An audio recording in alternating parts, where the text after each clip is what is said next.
Al Gore's newest weapon against global warming? Your kids. The former vice president launching a program this week called Inconvenient Youth.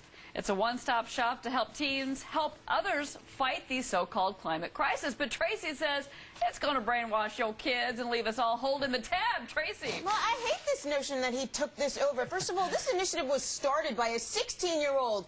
The kids want to educate each other. That's totally fair. But for Al Gore to come in and push his agenda basically through these kids because, well, parents pretty much didn't buy it, so he's thinking, let's move on to the next generation, and if they don't, he'll probably work on their kids next, because this is going nowhere. And the problem is, you scare these kids, they get really nervous, and we end up paying for stuff that just we have no backing for right now. John, okay, so all the kids right now that are signing on to this program, are they going to raise my taxes when I'm a senior?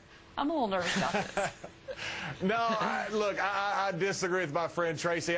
This cap and tax bill is a disaster, and Al Gore, somewhere in his life, someone sprayed human repellent on him. Look, nobody likes the guy. He can't win his own state in a presidential election, but you kill the message because people don't like the messenger. There are some good things in this. There's nothing wrong with telling kids, look, take care of your environment, recycle your waste. That's a good thing, but I understand people don't like the messenger. They kill the messenger. I'm going to bet that Wayne knows Al Gore also, Wayne.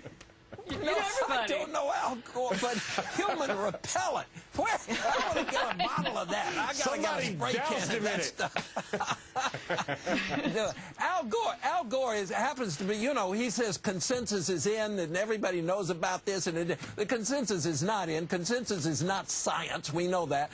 The books were cooked over in England about this issue, and there is one reason to have some green in the economy, and that is for national defense. If we can replace a certain amount of our dependence on petroleum coming out of the Middle East, it'll be helpful. I'd like some green. I'd like a little green. It's called money. That's the green I like, Wayne. You know, what hurts me, John, what frustrates me is that this isn't about loving the earth or taking care of your waste. The green mantra, the green philosophy is about man's subordination to the environment. I mean, Al Gore doesn't want to profile Andrew Carnegie or Sam Walton or Cyrus McCormick. He wants to get kids to scold their parents for driving an SUV or eating meat or wearing leather. Steve, and the Green's goal is to hurt mankind. That's what this whole site is all about. Steve, I mean, that's the thing. I mean, again, going back to these programs, they are just darn expensive. You can't slice them any cheaper than they are. Well, you know, sure, I find myself agreeing a lot with John today, and I don't know exactly what that means, but I actually went onto the website and checked it out. Really, this is just kids saying, you know what, today or once a week, I'm going to walk to school instead of having my parents drive me, or other things that they can do to save energy. It's not any big thing to proselytize global warming. The other thing that I would say is, everybody conserving helps the United States of America because we spend $1 billion a day on energy that mostly goes to countries that hate us. Because it's about look, saving the environment is about personal sacrifice, often through higher taxes and using less. What we're getting at Gore, first of all, kids are the problem. He has 4 kids. He's got a bunch of SUVs. He flies around in a jet. He was vice president for 8 years and did very little to save the environment. My point is he's just prophesizing. It takes personal sacrifice. He's done none. He's got a huge house. He does none of the stuff that's good for the environment. Growing children is actually bad for the environment. Making them walk to school is after the fact. He already filled up a landfill with their toilet paper or whatever.